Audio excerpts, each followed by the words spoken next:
Dans un village isolé au cœur des plaines africaines, Alana vivait une existence marquée par la solitude et le jugement.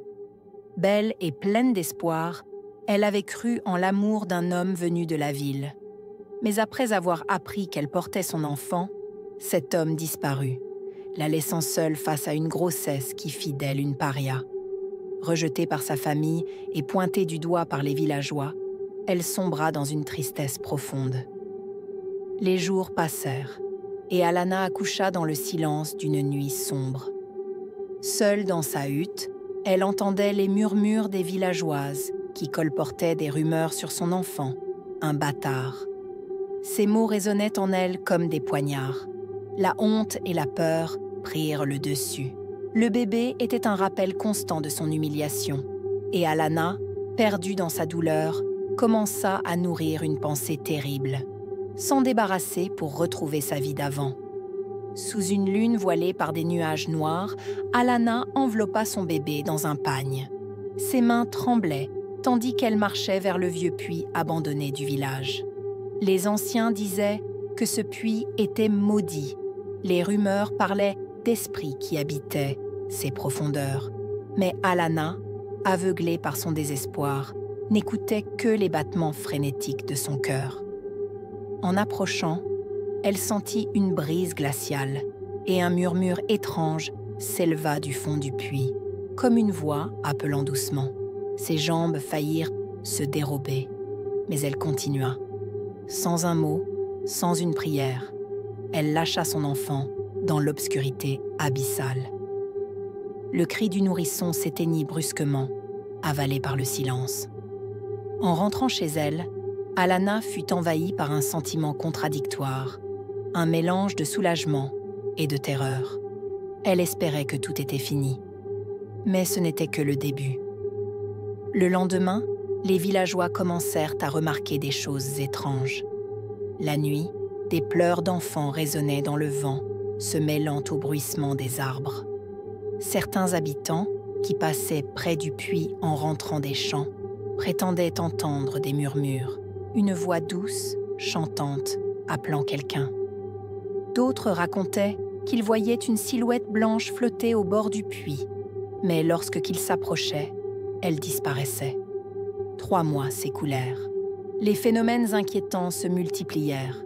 Les chèvres donnaient du lait noir et amer, les poules cessaient de pondre et les récoltes jaunirent soudainement. Les enfants du village tombèrent gravement malades, leur corps marqués de mystérieuses éruptions rouges. Les villageois, paniqués, consultèrent Tadisa, une ancienne du village et gardienne des traditions mystiques. « Quelqu'un a offensé les esprits », déclara-t-elle, « et il réclame justice. » Alana, hantée par des cauchemars, évitait les regards des autres. Chaque nuit, elle se réveillait en sursaut, persuadée d'entendre son bébé pleurer près de sa hutte. Son cœur battait à tout rompre, mais lorsqu'elle ouvrait les yeux, il n'y avait rien. Le puits semblait l'appeler, mais elle n'osait y retourner. Un soir, alors que les villageois se réunissaient pour un rituel de purification, Adisa se tourna vers Alana.